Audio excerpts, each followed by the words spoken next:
Hello दोस्तों, आप सभी का स्वागत है आपके अपने यूट्यूब चैनल धांसू मैथ पर। दोस्तों मैं हूं विश्वजीत यादव। आज के क्लास में हम आप लोगों को बताने जा रहे हैं एक्सरसाइज 5.1 का क्वेश्चन नंबर 19 से लेकर के 22 तक का सलूशन। पिछले वीडियो तक आप लोगों को बता दिया गया था क्वेश्चन नंबर 1 से 18 तक का सलूशन और आज बताएंगे 19 से 22 तक का सलूशन। अगर आप इस चैनल पर नए व्यूअर हैं तो प्लेलिस्ट में जाकर के कंटिन्यूटी का A to Z वीडियो देख लीजिए ताकि इस क्लास को समझने में परेशानी नहीं होगी दोस्तों। ठीक है, तो चलिए हम क्लास को स्टार्ट करते हैं क्वेश्चन नंबर 19 से। तो देखिए दोस्तों, क्वेश्चन नंबर 19 को बनाने के लिए सबसे पहले आपको ग्रेटेस्ट इंटीजर फंक्शन के बारे में जानकारी होनी चाहिए। तो देखिए, ग्रेटेस्ट इंटीजर फंक्शन को हिंदी में हम लोग कहते हैं महत्तम पूर्णांक फलन। तो महत्तम पूर्णांक फलन किसे कहा जाता है, ठीक है ना।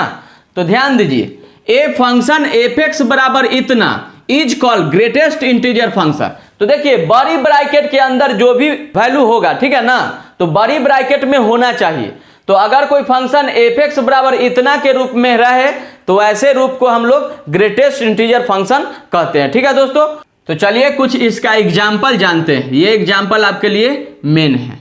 मान लीजिए कि दे दिया 5.2 का ग्रेटेस्ट इंटीजर क्या होगा बताइए।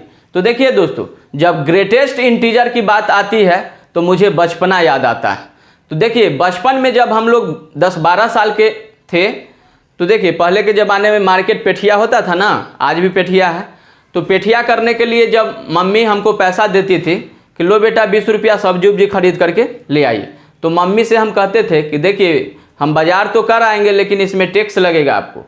तो मम्मी बोलती थी बेटा क्या टैक्स लगेगा। तो देखिए, हम मार्केट जब करने जाएंगे तो सब्जी उब्जी खरीद करके जो रुपया बचेगा वो मैं आपको वापस कर दूंगा, लेकिन जो पैसा बचेगा वो मैं खा जाऊंगा, वही मेरा टैक्स है। ठीक है ना। तो देखिए, मान लीजिए कि हम मार्केट गए और मार्केट में गए और सब्जी खरीदे तो सब्जी हुआ 18 रुपया 50 पैसा का। तो बचा मेरे पास कितना, 1.5 रुपया, मतलब 1 रुपया 50 पैसा। ठीक है ना। तो 1 रुपया 50 पैसा बचा, तो बताइए कि मेरा टैक्स उसमें से कितना होगा। तो 50 पैसा।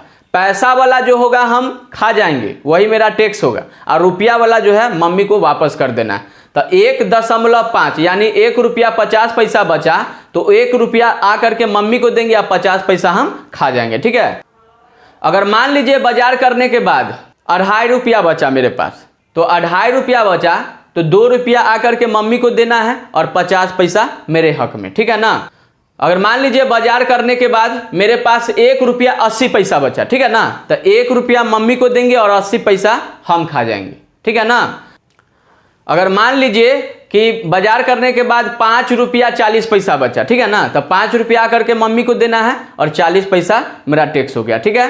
तो उसी प्रकार से देखिए दोस्तों, 5.2 का मतलब 5 रुपया 20 पैसा है। तो 5 रुपया 20 पैसा का ग्रेटेस्ट इंटीजर क्या होगा। तो देखिए, 5 रुपया तो मम्मी को मिलेगा और 20 पैसा जो होगा मेरा टैक्स हो जाएगा। अगर मान लीजिए बाजार करने के बाद 1 रुपया 90 पैसा बचता, तो मम्मी को क्या रुपया देते, 1 रुपया 90 पैसा मेरे जेब में, तो मम्मी को 1 रुपया दे दिया गया। तो 1.9 का ग्रेटेस्ट इंटीजर क्या हो गया, 1 हो गया। ठीक है। अगर मान लीजिए कि 3 रुपया 40 पैसा अगर मार्केट करने के बाद बचता है, तो मम्मी को क्या रुपया दीजिएगा, 3 रुपया 40 पैसा मेरे जेब में रहेगा। तो 3 रुपया मम्मी को दिया गया और 40 पैसा मेरे जेब में, हम खा गए। ठीक है। अगर रहेगा 0.9 का मतलब 90 पैसा, ठीक है ना। अगर मान लीजिए मार्केट करने के बाद 90 पैसा बचता है, ठीक है ना, तो 90 पैसा आपको बचता है, इसका मतलब हुआ रुपया तो बचा नहीं, तो मम्मी को क्या रुपया दीजिएगा, 1 रुपया नहीं, यानी 0 रुपया, तो 0 हो जाएगा। तो 0.9 का ग्रेटेस्ट इंटीजर क्या हो जाएगा, 0। अगर मान लीजिए कि मार्केट करने के बाद 20 पैसा बचा, 0.2 का मतलब 20 पैसा, तो 20 पैसा बचा तो रुपया तो बचा नहीं, तो 20 पैसा हम खा गए। मम्मी को क्या रुपया दिए, 0 रुपया, 1 रुपया नहीं, यानी 0 रुपया। तो 0.2 का ग्रेटेस्ट हो गया 0। तो देखिए दोस्तों, उसी प्रकार से अगर रहेगा कि 9 रुपया 90 पैसा हमारे पास बचा है, मार्केट करने के बाद 9 रुपया 90 पैसा, तो 9 रुपया मम्मी को देंगे और 90 पैसा हम खा जाएंगे।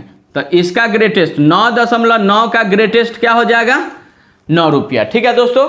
तो चलिए इसका जो है काम करेगा 19 नंबर क्वेश्चन में। एक बात और बताइए, अगर मान लीजिए रहेगा 2 प्लस एच का मतलब समझ रहे हैं, 2 प्लस एच का ग्रेटेस्ट इंटीजर क्या होगा?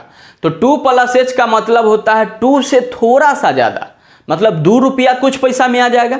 2 प्लस एच का मतलब ये नहीं कि 3 रुपया 4 रुपया हो जाएगा। 2 प्लस एच का मतलब 2 से थोड़ा सा ज्यादा जाना है, और 2 माइनस एच का मतलब 2 से थोड़ा सा पीछे आना है। तो बताइए 2 प्लस एच का मतलब हो गया 2 से थोड़ा सा ज्यादा, यानी 2 रुपया कुछ पैसा। तो बताइए 2 प्लस एच का ग्रेटेस्ट जो होगा ये 2 रुपया हो जाएगा। काहे? क्योंकि 2 रुपया कुछ पैसा को बताता है, तो कुछ पैसा वाला तो हम खा जाएंगे और 2 रुपया मम्मी के पास जाएगा। ठीक है दोस्तों, अगर मान लीजिए रहता 5 प्लस एच का ग्रेटेस्ट इंटीजर पूछता तो क्या बताते? 5 प्लस एच का मतलब 5 से थोड़ा सा ज्यादा, यानी 5 रुपया कुछ पैसा। तो 5 रुपया मम्मी को कुछ पैसा हम खा जाते, तो 5 प्लस एच का ग्रेटेस्ट क्या हो जाएगा? 5 हो जाएगा। ठीक है दोस्तों, अब देखिए माइनस वाला एक, अगर मान लीजिए रहता 2 माइनस एच, तो 2 माइनस एच का ग्रेटेस्ट क्या हो जाएगा? 2 माइनस एच का मतलब 2 से थोड़ा सा कम, तो थोड़ा सा जैसे कम कीजिएगा तो 1 रुपया समथिंग पैसा में आ जाइएगा। ठीक है ना, तो 1 रुपया कुछ पैसा में आइएगा तो 1 रुपया मम्मी को दीजिएगा और पैसा वाला खा जाइएगा, तो 1 रुपया हो जाएगा इसका ग्रेटेस्ट। 2 माइनस एच का मतलब 1 रुपया कुछ पैसा, तो 1 रुपया मम्मी के पास गया, कुछ पैसा मेरा टैक्स हो गया। अगर आता 3 माइनस एच, बताइए 3 माइनस एच का ग्रेटेस्ट क्या होगा? 3 माइनस एच का मतलब हुआ 3 से थोड़ा सा कम, यानी 2 रुपया कुछ पैसा। तो 2 रुपया कुछ पैसा, तो कुछ पैसा हम खा गए और 2 रुपया किसको देना होगा? मम्मी को देना होगा। तो 3 माइनस एच का ग्रेटेस्ट हो जाएगा 2 और 2 माइनस एच का ग्रेटेस्ट 1 हो जाएगा। अगर आता मान लीजिए कि 5 माइनस एच का ग्रेटेस्ट, तो 5 माइनस एच का मतलब 5 से थोड़ा सा कम, यानी 4 रुपया कुछ पैसा, तो कुछ पैसा हम खा जाएंगे और 4 रुपया मम्मी को देंगे। तो 5 माइनस एच का ग्रेटेस्ट क्या हो जाएगा? 4 हो जाएगा। ठीक है दोस्तों, तो चलिए इसका प्रयोग जो है क्वेश्चन नंबर 19 में होगा, इसको ध्यान में रखिएगा। तो चलिए 19 नंबर क्वेश्चन पर ध्यान दीजिए, क्या कहता है? दर्शाइए कि gx बराबर इतना द्वारा परिभाषित फलन समस्त पूर्णांक बिंदुओं पर असंतत है। यहाँ ये आपका ग्रेटेस्ट इंटीजर फंक्शन है, यहाँ ये ग्रेटेस्ट इंटीजर फंक्शन जो है उस महत्तम पूर्णांक यानी ग्रेटेस्ट इंटीजर फंक्शन निरूपित करता है जो x के बराबर या 1 से कम है। मतलब क्या हुआ? देखिए x के बराबर, तो देखिए x के बराबर होगा ये ग्रेटेस्ट इंटीजर फंक्शन, या ये 1 से कम होगा ये ग्रेटेस्ट इंटीजर फंक्शन, इसका कहने का ये मतलब। तो देखिए दोस्तों क्वेश्चन में क्या कर रहा है, ये gx कोई फंक्शन है, ठीक है ना, ये फंक्शन को साबित करना है कि ये फंक्शन समस्त पूर्णांक बिंदुओं पर असंतत है, यानी इंटीजर पर क्या है? असंतत है। ठीक है ना, तो इसको साबित करना है, ये फंक्शन समस्त पूर्णांक बिंदुओं पर क्या है? असंतत है, इसको साबित कीजिए। तो इंटीजर आप लोग जानते होंगे, इंटीजर जो होता है बटा में, रूट में, दशमलव में नहीं होता है। ठीक है ना, इंटीजर जो होता है पूरा पूरी वैल्यू होता है 1 2 3 4 डॉट डॉट डॉट 0 -1 -2 -3, नेगेटिव हो या पॉजिटिव, लेकिन बटा में, रूट में इंटीजर नहीं होता है। देखिए -1 0 +1 2 3 डॉट डॉट डॉट, इधर -2 -3 डॉट डॉट डॉट आ जाइए। तो इंटीजर हमेशा पॉजिटिव निगेटिव होगा, लेकिन वो बटा रूट में नहीं होता। ठीक है ना, तो देखिए यही फंक्शन को साबित करना है कि वो समस्त पूर्णांक बिंदु पर क्या है? असंतत है। असंतत का मतलब क्या हो गया कि उसका तीनों हाइट आपस में बराबर नहीं होगा उस बिंदु पर। ठीक है ना, तो चलिए इसमें बिंदु दिया हुआ नहीं है, लेकिन समस्त पूर्णांक कहता है।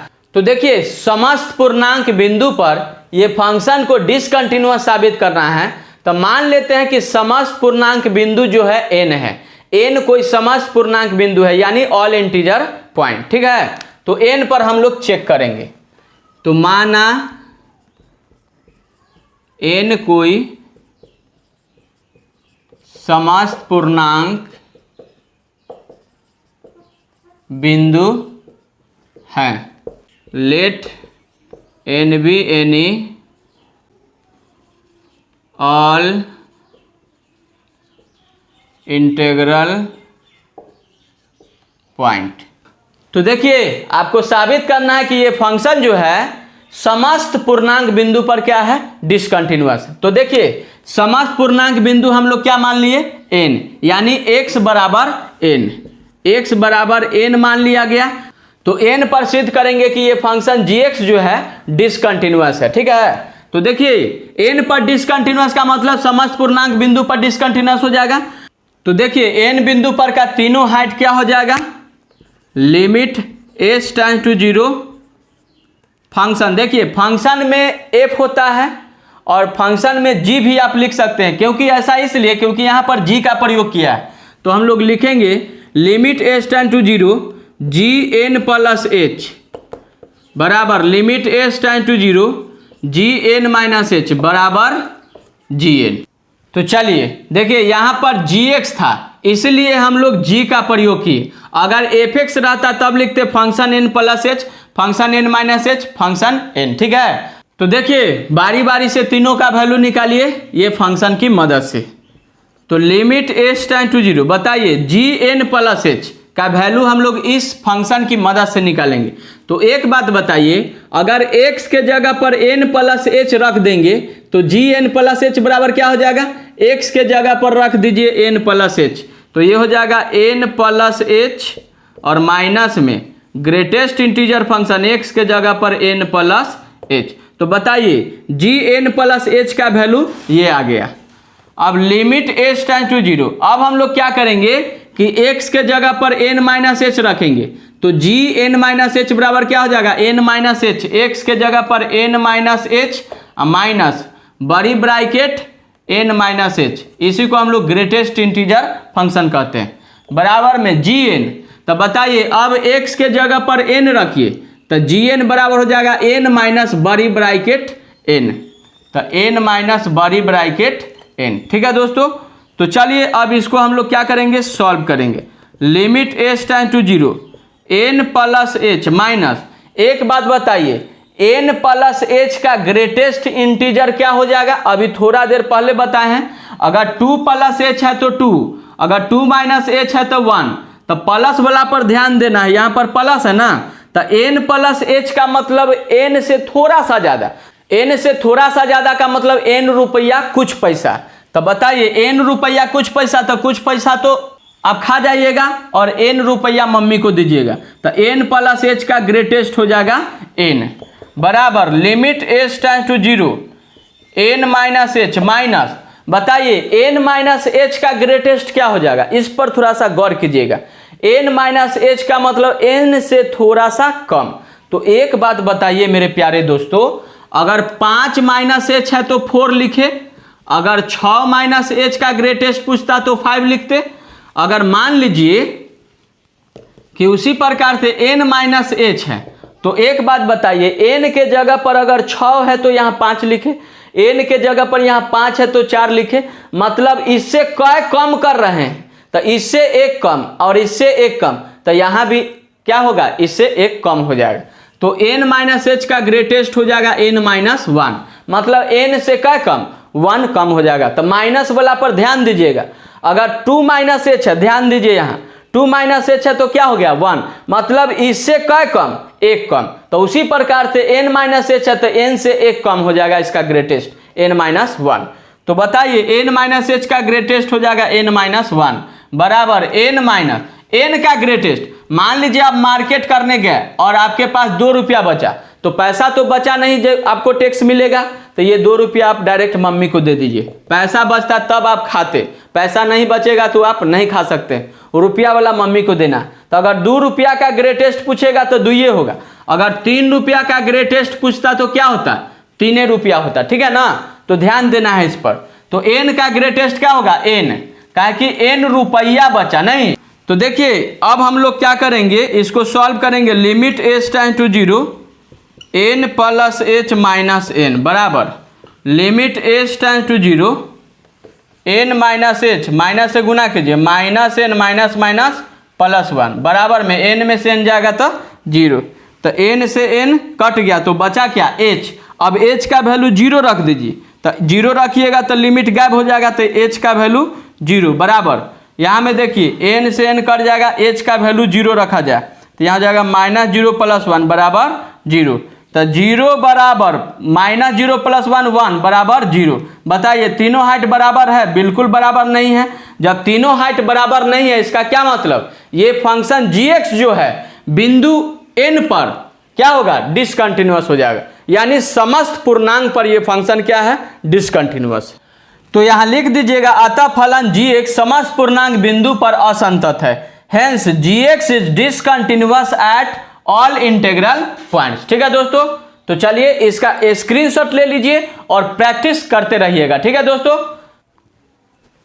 तो चलिए दोस्तों, मैं आप लोग को बताया था कि क्वेश्चन नंबर 19 से लेकर के 22 तक का सलूशन बताएंगे, लेकिन लंबा वीडियो होने की वजह से मैं आप लोग को इस वीडियो में क्वेश्चन नंबर 19 ही बता पाया। ठीक है, कुछ विद्यार्थी का कमेंट आया था कि सर छोटा से छोटा वीडियो बनाइए, लंबा वीडियो देखने में परेशानी होती है। ठीक है ना, तो देखिए दोस्तों, ऐसा कुछ नहीं होता। अगर आप अपने मंजिल को पाना चाहते हैं तो लंबा क्या बड़ा क्या होता है, आप सिर्फ अपने मंजिल पर ध्यान दीजिए, लंबा वीडियो मत देखिए। आपको ज्ञान लेना है ना, तो ज्ञान लेना है तो सिर्फ ज्ञान पर फोकस कीजिए। लंबा वीडियो से क्या होता है, मान लीजिए कि 1 घंटा का वीडियो है, तो 1 घंटा के वीडियो को आप लोग 3 भाग में देखिए, 20-20 मिनट का देखिए, 20 मिनट देखिए, फिर आप 5 मिनट इधर उधर घूम लीजिए, फिर आप घूम के आइए, फिर 20 मिनट देखिए, फिर इधर उधर चले जाइए 10 मिनट, फिर आइए, फिर 20 मिनट देखिए और फिर इधर उधर चले जाइए घूमने, तो आपका 1 घंटा कंप्लीट हो गया।